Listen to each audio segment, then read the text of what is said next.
Aku sering juga jadiin ini masker. Jadi aku pakein ke seluruh wajah aku. Biasanya aku pakai tuh sebelum aku pakein skincare. Jadi aku maskeran dulu tiap hari. Dan ini baunya enak banget. Terus juga ngelembapin kulit.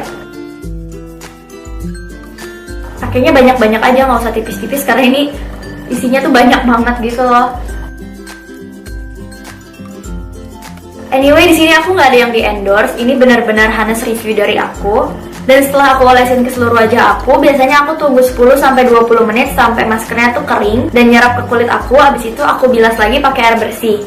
Dan semenjak aku nemuin si aloe vera gel ini, aku udah nggak pakai day cream, night cream L'Oreal aku lagi. Jadi aku pakai